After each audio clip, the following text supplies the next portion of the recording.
Hey everybody, it's Marvina. So I apologize for all of the chaos. It has just been a little bit wonky here. I'm working on using some new software and it's just not going very smoothly. And so it just reminds me, you've all heard that saying that man or woman in this case makes plans and God laughs. And so I guess that's what's going on. But this is the third time, so hopefully it's a charm.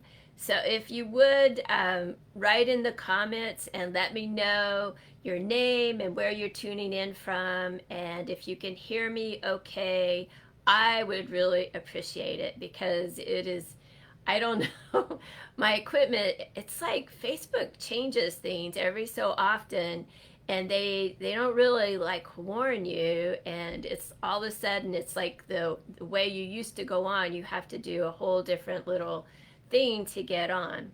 But anyhow, welcome to my Angel Q&A. And I think one of the first things that you want to do is create an intention of what are your goals, what would you like to hear from your angels. And so anyhow, I'm glad. Thank you, Rachel. Hello, Stacy. Thank you all for hopping on. I apologize again. It's like it just, I don't know what happened, but I had some cards that I wanted to share, and the software just wasn't interfacing, so I had to start all over. But today in this presentation, I'm going over some meditation techniques that you can use to help to activate your psychic gifts and your psychic skills and your intuition, and just really deepen them and take them to a whole different level of connection. So it's good to get your angels on board, and there are many reasons for doing that, but one of the reasons is that they know what you came here to accomplish. They're aware of your highest soul's blueprint and your plan and your soul's purpose. And before you came into this lifetime, you had a little bit of a powwow with them and with your higher self and with your master teacher guides about what you wanted to accomplish while you're here in this lifetime, and maybe some of the different pieces of business, like if there were karmic things that were left undone, you go over those with them, and you kind of have these agreements in place, like these people, these other souls, they're going to help you maybe activate or develop or inspire you or encourage you to work with your natural gifts. And other people might challenge you, but just trust that even when it might feel uncomfortable, that when we're going through uncomfortable times or uncomfortable challenges, that often there's a really good reason for that coming about. And if we can just trust that idea, I think it really helps us to push past it and to overcome it in a good way. Another reason that you want to ask your angels before you meditate to work with you and to be in on the process is that they can help to kind of look over your physical body, so that when you're in an altered state of consciousness, you can trust that you have somebody that's watching your back, so you can go on these little adventures and just really relax into your meditation. If you are worried about your physical body or worried about watching your back while you're in this meditation, it's just more difficult for you to relax and to get to those heightened states of consciousness and awareness. The first thing I do when I get ready to meditate, I like to prepare the room and just make my meditation room as high vibrational as possible. So the first thing that I would do is to clear the room using a smudge mixture. So a smudge mixture can be a lot of different combinations, but my favorite way of creating a really powerful smudge mix is to use white desert sage. I don't use the Texas sage because it doesn't smell as good. So I get the desert sage, and that herb will bring in the quality of clarity. It helps you to really get an understanding about what it is that you're perceiving, or maybe what the next steps are that you need to take in order to actualize your goals. I also use cedar. So all of these are dried herbs. The cedar is a really powerful cleansing herb, and it helps to banish out like negative thought forms that might have lingered in your room or drifted into your room. It can even banish out negative entities. So the cedar is a really good one to use before you meditate. And then I would use lavender and sweetgrass.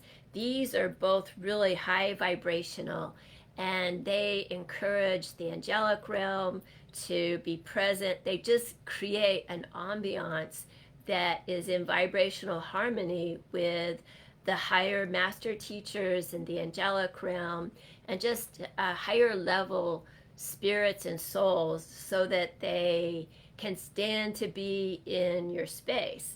If you have a really low vibrational room, it's much more difficult to have a really good meditation experience. So always take the time to set your room up for success and to prepare the space. And to me, that's like part of the meditation experience as well. It's like setting your boundaries.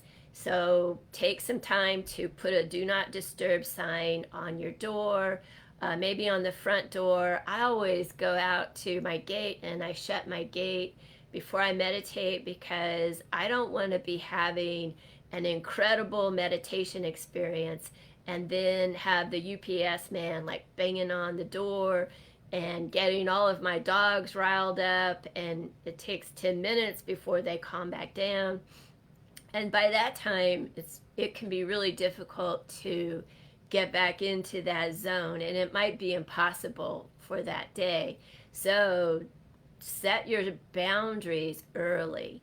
If you have other people in the house, you want to make sure that they know that for the next hour, do not disturb me unless there's blood involved or like a bone is broken. I really ideally like to meditate by myself in the house. Like I don't like my husband in the house when I'm meditating, because I can feel him moving around, and it just it worries me. It's like it's hard for me to focus on my meditation if I know he's up wandering around or whatever. Even though he's trying to be quiet, it's just better for me if no one is in the house. So just try to plan ahead, but learn to be very firm with your boundaries, and like, okay, I'm meditating. You need to give me some quiet time for a couple hours. At least an hour, I think, is really about what you need. Maybe a little bit longer to have a really good, deep, powerful meditation. I know a lot of people have a hard time like clearing your mind and getting into a, like I call a Zen zone. So if that's the case for you, and in the past it's been that way for me too, so I really had to learn to exercise that muscle of focus and concentration. But what can help you to do that, and I know this because it helped me, is to start with an active meditation and then segue into a passive meditation.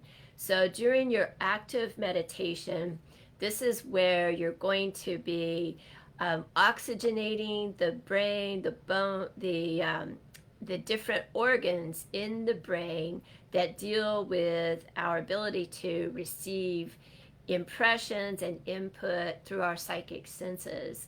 So you may have heard of that saying, like, oh, they have rocks for brains. So what they're talking about is the process of calcification in your pineal gland. So if your pineal gland has a lot of calcification in it, then that organ is not going to be active, and it's not going to be able to function properly and be able to give you the information, and it won't be able to work with the pituitary gland or the medulla oblongata or any of the other organs in the brain. So you're not going to be able to get the full experience that you can if the pineal gland was clear and activated. So you may need to take some time to just do some housekeeping in the pineal gland and really work towards decalcifying that area, so that you're just the different organs in the brain are like ready to then get into action. And the same meditation can help you to do that as the ones that help you to continue to refine and heighten your senses. And those are going to be, my favorite are the Hatha Yoga breathing exercises. So these breathing exercises have just stood the test of time. You will read about these types of meditations in a lot of different mystery school books, in the Eastern belief system, but also in the Western belief systems. They talk about using these breathing techniques, and they're really powerful. I think they're versatile, and I don't want you to get worried like, oh my gosh, this is going to be too hard. It takes a little bit of time to really get a program going, so that it's working smooth, and it's kind of getting you results, and you really need to just trust that it's going to take several weeks in order to see really good results. Like at first you may feel like awkward. Am I doing this right? I don't think I'm doing this right. I don't feel different. But after a while, you'll begin to accomplish deeper levels of consciousness and higher levels of consciousness. And then you can start to do some of the inner clearing work and the inner activations. And then that is when things can really start to happen. I'm going to get myself a drink of water here. All right. So in the first, your first days of meditation, it may feel really like you may wonder, like, am I doing this right? Am I totally messing this up? But in the alternate breathing meditations, this is an active meditation. It's because you're focusing on inhaling through your left side of your nostril and then the right side of your nostril. So the right side of your nose connects to the left side of the brain, and the left side connects to the right side of your brain. So as you inhale, you're going to cover up one side of your nose and inhale through the other side, and just intend that breath goes straight up into the third eye, into the pineal gland. And just imagine, as you're inhaling that light and the oxygen, that breath, that there is the light of the Holy Ghost is coming through that breath. And as it touches your pineal gland, it starts to bring this high vibrational, etheric, psychic energy, and it starts to the decalcification process and also the activation process. So it takes a while, and you may feel like nothing much is happening, but just give yourself some time And I would recommend doing a meditation like this, like 5 days a week.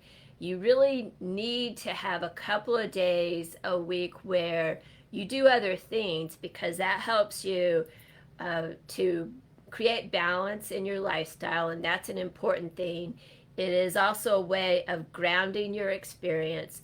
But another thing is that it gives your body time to gather all of the stuff that you've been doing, all of the work that you've been doing, and it helps you to, like, I don't know, the other only way to say it is like grab another gear. Like you synthesized the experience this last week, and now you have to kind of digest the experience, and then you raise to another level of awareness or degree of refinement in the process. So it's just like you feed a baby a bottle, and then you burp them, and then you put them to bed and let them take a nap, and it's like they're digesting the food while they're sleeping, and it just takes a while for us to do that. So that is another reason that I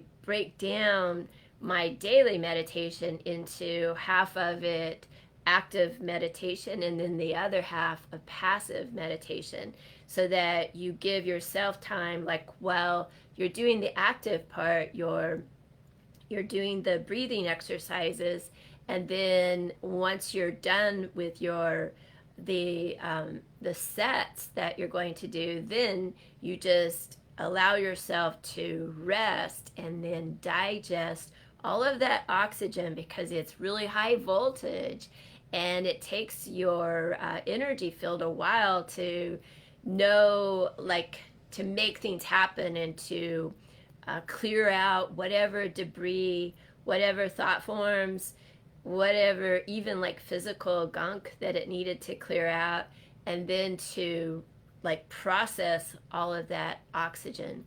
We're normally, we live our lives like not totally oxygenated, and when we do get a lot of oxygen into our bloodstream, but especially into the organs in the brain, it can be a little bit unsettling. You may feel like dizzy or ungrounded. And that's another reason to do the meditation where you ground yourself into the earth, or some sort of meditation to ground. I also like to ask your angels or Mother Mary or even the Archangel Michael to set a cloak of protection around you while you're doing your meditation. And this is just like one more element that we can use to help us to feel safer, and it takes our mind off of that aspect so that we can focus on our meditation. There's all sorts of meditations that you can do for different purposes. So intend your meditation before you get started. So a good affirmation or combination intention is, today I intend to be in the sweet spot of my soul's highest path and purpose. I intend to activate my natural gifts and natural talents to the highest level possible. And so be it, and so it is, and so it shall continue to be. So this is a really powerful affirmation and intention, and it's really calling on you to step up your game and to put yourself out in the world in a really good way, and to kind of rise up to the challenge. And that can be hard for us because a lot of times, we get really comfortable with the status quo, and we also a lot of times, like, we resist change. But in order for us to really accomplish our goals, we have to face our fears of change and our fears of being uncomfortable and meet them head on, and just trust that we can survive a change to our circumstance or to our being.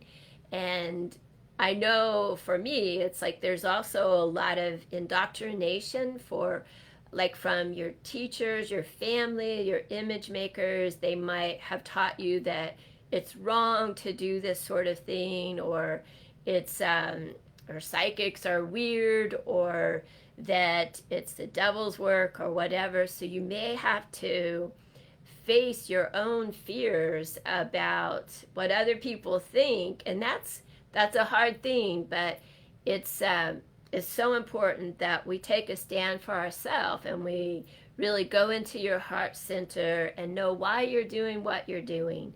And but I think whenever you just create that affirmation, I intend to be in the sweet spot of my soul's path, that really helps you to navigate there, because it's like you don't have really an ulterior motive for doing that. You just want to activate and do and be what you came here to accomplish.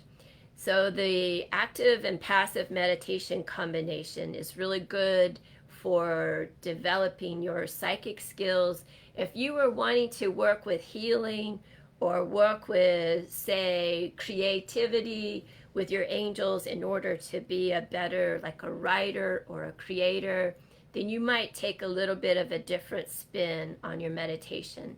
But to develop and activate your intuition and your ability to perceive and receive data, and to maybe get yourself out of this dimension so that you can expand your consciousness into the multi-dimensional aspect of yourself, then I like to use a breathing exercise. It's a hatha yoga technique, and some people call it alternate breathing. It's kind of difficult to explain, but I do have other videos that just talk just about this meditation. But basically, what you want to do is, I like to lay down on my back, like flat on my back. I don't have a pillow unless it's a really small pillow, but you want your spine straight. Or that's my favorite way. If you need to, you can sit up in your chair and do the meditation sitting up, and that's just fine too. But I prefer to lay down. I also like to have an eye pillow, and you've seen those that they have the lavender in them, and you just lay them down over your eyes, and it blocks out all of the light. And if you have like a little quartz crystal that you can lay right on your third eye, that is a good thing to use too. But you want to use a small one, and I like to use a single. You can use a double terminated, but I like to use the single one, and I have the point of the crystal like pointing straight up to your crown chakra. I've got to look away from the light. I'm getting hypnotized there in my light. All right, so after you have your eye pillow and your little crystal, it's good to have a little bit of music going. My favorite is Carlos Nakai and the flute music. That's my favorite meditation music, but there's a lot of different types that you can use. I don't recommend anything that has a voice in it, because that to me is a distraction in this particular circumstance. So I just like the music. Unless it's the shaman drum, and I like that one. I can deal with the chanting because you can't really understand it. So to me, it's not as distracting. A drum beat's good as well, but my favorite is the flute music.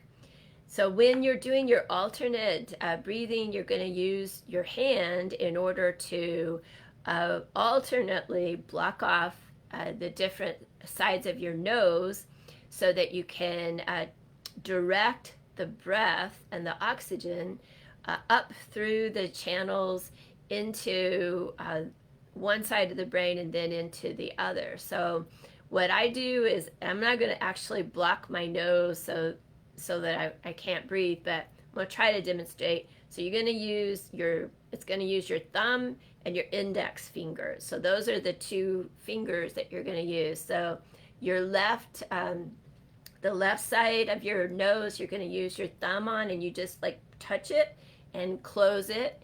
And then you inhale on the right side of your nose. And you just want to imagine as you're taking in the breath that the breath of light, or the light of the God force energy, or of the goddess, or the universal architect, or the great mystery, or the grand central sun. You just imagine that light going straight up the right side of your nose into the third eye. And as you do this visualization, that helps to empower your meditation. And I count to 8 whenever I do that. Your count can be different, so you can use a 4 count, a 6 count, an 8 count. I wouldn't recommend going over 8. An 8 might be stretching it for a lot of people, but that's the one I use. So I inhale, and I have my thumb over it, and so just pretend that I'm inhaling, and I just count to 8, like 1, 2, 3, 4, 5, 6, 7, 8, and then I pinch my nose and pinch both sides, and then I just imagine the light inside your third eye and just see it swirling in a circle, and count to 8 again. And then you're going to pinch off the right side with your index finger and open the left side. And then you exhale through the left side. And that's why they call it alternate breathing. It's like you're alternately breathing in one side and exhaling on the other side. And there's definitely a purpose to it. And I'm getting into an altered state of consciousness just talking about it. So I can't help myself. But you want to count to 8 on your exhale too. And then you also do a suspended state. And you count to 8 in that state of suspension. So you exhale 2, 3, 4, 5, 6, 7, 8. And then you suspend the breath. So you're not breathing in, you're not breathing out. You're not holding your breath. You're just in a state of suspension. And then what you're going to do is you have the right side of your nose blocked off. Then what you're going to do is inhale on the left side. So you just imagine light going up the nose through the breath into the third eye. And then you pinch your nose, and you're counting to 8 on the inhale. You count to 8 while you're holding your breath, and then you open the right side and you exhale at a count of 8, and then you suspend the breath, and then you start all over. You inhale through the right side of your nose, pinch your nose, count to 8, exhale, count to 8, and then suspend your breath. So you want to do that. I like to do that combination 20 times. So one set is going to be start on the left, breathe in, breathe out, come back up the right side, and exhale on the left, and that is 1 count. And so you want to do that 20 times. And I've had some of my students that said that's not very many to do, but I'm going to tell you something, it is plenty to do. So all right, it can be very disconcerting, and especially if you are a beginner at meditation and you maybe didn't ground enough. But just trust that that you've taken in a lot of high vibrational light energy, and it may take you a while to kind of get your bearings, but that is why what I recommend next is that you just, after you've done your 20 sets of your alternate breathing, that you just lay there, and in the yoga world we call it the corpse pose, and you just open your hands like palm up like that, and just lay flat on your back and just allow yourself to experience the waves of energy And whatever insight that you get, whatever information, you may not get anything. You may just feel relaxed. You may feel like you're falling off of the earth. That happens. I mean, you're not actually going to, but you might feel like you are. And I tell you, it's very scary. But just trust that you're grounded into the earth and that your angels, they have safeguards that will keep you on. But when that's happening, what we call it in the medicine path is that you're spun out. And it goes back to the idea that when your soul comes into this physical body, that it comes in a spin. And if in some meditations, it's like if we can spin ourselves out, and it can be really scary. I've done it before, and it can really be unnerving. But just trust that your angels have your back, and that's why I like to create a partnership with them. You don't have to do that if you don't want to. And there's all sorts of different ways that you can look at your interaction with the spirit world and your guides and your teachers, your angels, your medicine totems, that they can help you to develop. But that's one of the ways I like to look at it. And then after your meditation, where you've done your 20 sets, you just lay there and give yourself like 20, 30, 40 minutes to really integrate that energy and that infusion of high voltage life force energy. Our bodies we're just, we don't breathe properly from the start. Like most of us are not taught to really breathe and get oxygen into the bloodstream and into all of the organs. So for a lot of us, we're going around with stale oxygen that's trapped in the body, trapped into tissues, trapped into some of the organs, and then we're not taking measures to clear that out. So there are times where it takes a few weeks or maybe more to kind of get our body like really in a prepared state that it can start to function at a higher level. So stick with it. And I really feel like it's so important to have balance when you're doing this work, because I've had, including myself, a lot of my students in my apprentice classes and self-mastery classes that are really gung-ho about doing this, and they meditate 2 or 3 times a day, 7 days a week, and they're like, I'm going to make this happen. And one of the things that can happen is if they're not grounded, it's like there's nothing to bring down into this dimension, or there is no way of bringing what you're getting and grounding it into our 3D reality. So taking some measures to really do things in different levels, physically, mentally, emotionally. My best recommendation is to get outside every day.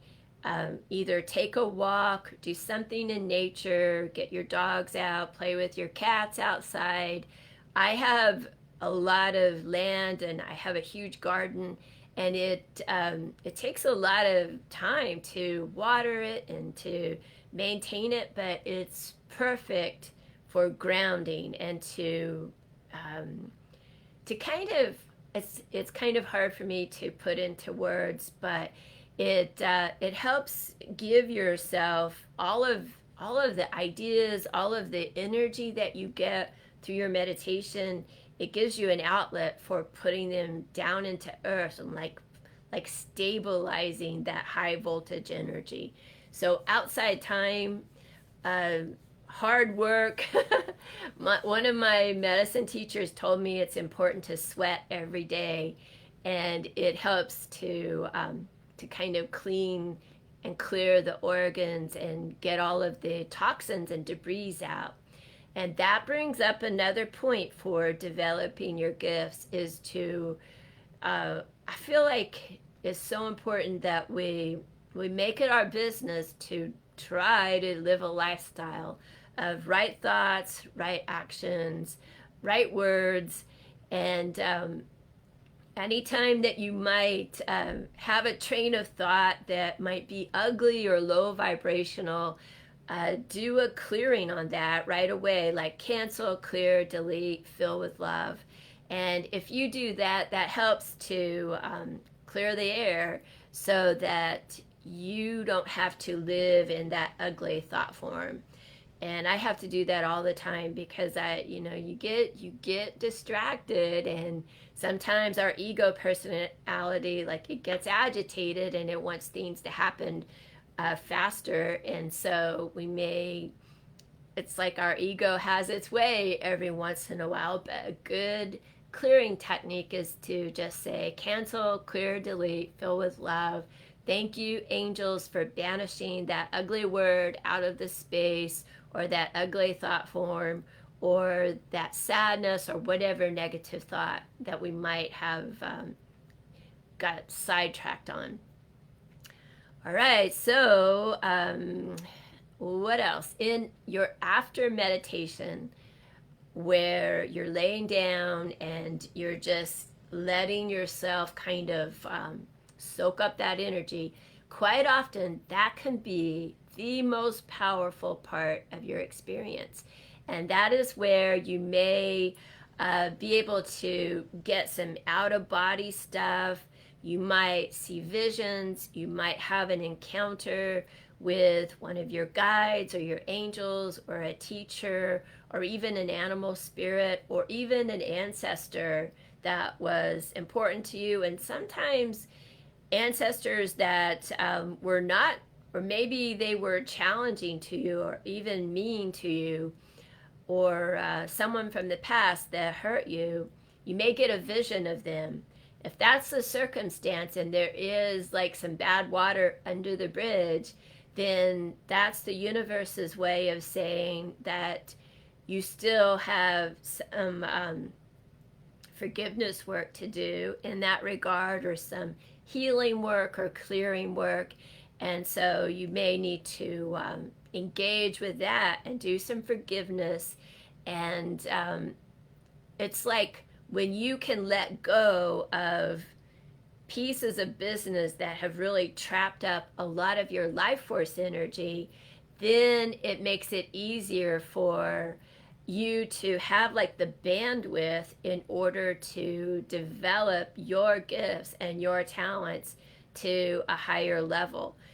Whereas if you've got a lot of unfinished business, it's like you're so busy holding on to your anger or your sense of self as a victim that you're not able to kind of get into those heightened states of awareness, because you have lower stuff that's going on. So you have to take care of that. It's like you can't just jump over it and like, oh, that person deserves me being mad at them. Like I have the right to be mad at them, or they won't ever deserve forgiveness. But honestly, it's not about them. It's about you. And if you want to get to higher states of consciousness and be in a position to use your higher gifts, you can't be trapped in the past by whatever might be holding you. I absolutely feel it is imperative that you don't let yourself think of yourself as a victim on any level, whether it's a victim of circumstance, of disease, or a victim of violence. It's like do the work that you need to do in order to shift your mindset out of victimhood, and so that you don't live there. It's no place to live. It is and it will not allow you to transcend to the states of consciousness that you have to in order to use your gifts and your psychic skills and talents. So you have to put that to rest, or you're not going to be able to do the work and get the results that you want to get. Alrighty, so I'm trying to think. Let me get another drink here. So what one of the things that I just feel like is so important is just to make sure that you're giving yourself a couple of days off a week, but you are doing your meditation at least 4 days a week, and I think preferably 5, and that you have a balanced lifestyle otherwise. So that way you have it's like you have your time where you're taking in this light energy and you're letting it do its thing, but then you have the other times where you're out walking, you're exercising, you're taking care of your physical body, you're hydrating with clean, pure water, you're nourishing the organs in your brain with high vibrational food and the organs in your physical body, and you're being mindful that when you come upon a turn of mind where you might think about something in the past that aggravated you or hurt you or made you mad, that you're just realizing like, okay, I'm making a declaration to the universe that I want more, and the universe says yes, but what are you willing to give up, or what are you willing to let go of? And so you may have to let go of a lifestyle or of a habit of eating something or drinking something that's not healthy for you because it lowers your vibrations. And it's like if we want more, we have to be willing to pay attention to those little insights. And your angels, that's where they really shine, is that when you get ready to order something for lunch that is completely of no value to your body, it just tastes good, then they'll give you a little nudge like, why don't you get that big green salad, and why don't you get clean pure water instead of the margarita? I mean, all things in balance, but every once in a while I have a margarita and some cheese nachos, but balance is the key. But look for ways that you can be very targeted about nurturing the body and nourishing it, because when you take in food that is high vibrational, and I'm sorry to tell you, but it's not going to be animal flesh, but more towards vegetables and fruits, it's like each one of those vegetables and fruits that we have, they have a different code of light, and as we consume them, we are bringing in that code of light, and it can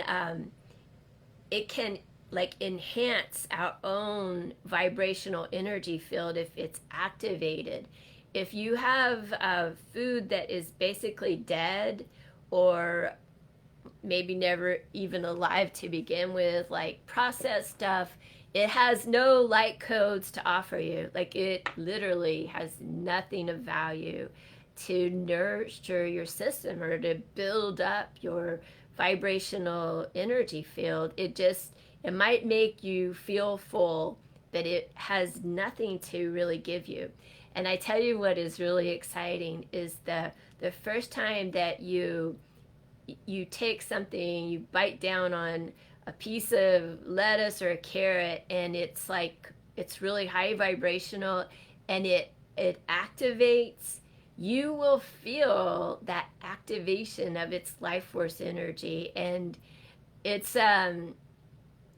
vegetables and fruits are not like the animal world in that they they can give themselves over to our consumption without feeling like they're it's a loss of their life, because because they think that you are using their codes in a beauty way, like the life force energy that they have to offer. Whereas an animal is going to resent being slaughtered so we can eat them, and that's just the way it is. So I haven't had meat in over 30 years, so I've been a vegetarian for a long time now, and maybe not 30, more like 27-ish, but a long time.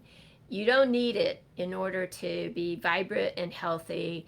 There are many ways of getting good protein through the vegetable world, and but anyhow, it's like you have to come to that place yourself, and it may take a while.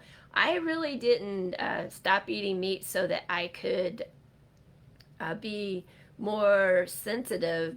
I actually got food poisoned on a hamburger, and that's why I gave it up, and I gave it up for good. I've never looked back, and I could not eat it. I wouldn't. So, but we all have to get to that place ourselves. But I really feel like if you ever really get that activation of the light codes, and it happens like whenever you honor the essence of life, that carrot or that lettuce or that apple, and it's like you just have this merge there, and it's really cool. So I hope that you can experience that. But high vibrational food, pure clean water, is going to set up your physical body so that you can run more voltage of light through it, and it just supports. It's kind of like a generator, like you're building a bigger battery so that you can go out and do things in a bigger way and be able to send your feelers out into the room, to the world, to gather data, and then be able to bring it back into your energy field and be able to get, like, download whatever that data is and decipher it and bring it out to the community or to the world in a way that it can serve a purpose. So that's why we want to do it, is to be able to get ideas, to maybe get messages from like a loved one on the other side. It's such a blessing if you could do a meditation and just create the intention to transcend. And we're multidimensional, so we can do this. Not that many teachers will tell you that, and for the most part, our image makers, our parents, they're not going to tell you that. So, but we can transcend this physical illusion and get beyond it and make a connection to ancestors that are on the other side of the veil, and maybe get a little bit of communication of why something happened the way it did, or what their insight is on whatever challenges are coming up, and you can bring it back into your 3D illusion here, and it can be useful to you. And when you can do that, that's huge, and it can be life-changing. So there are just a lot of reasons to activate our intuition, even if you have no intention of ever doing anything with, like, your psychic skills, or you don't want to be a medium, you have no intention of reading cards, but you can use that intuition to help you just interact with our community and with our world, and be able to engage with it from a different perspective and get insight. Hang on a second.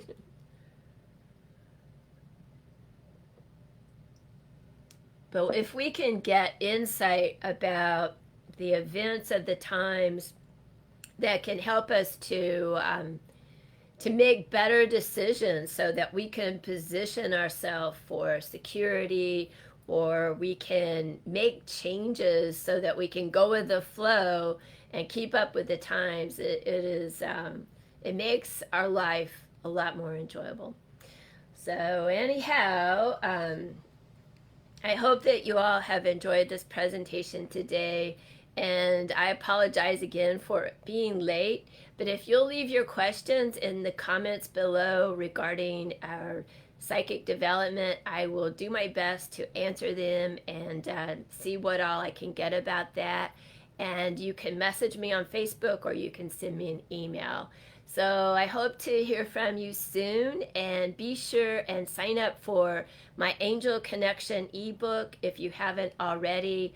It's free, and it gives you a lot of different techniques and tips that help you to create a better connection with your own angels, and so you can design your world better. All right, I'm Marvina. You all have a great day. Thanks a lot. Bye bye.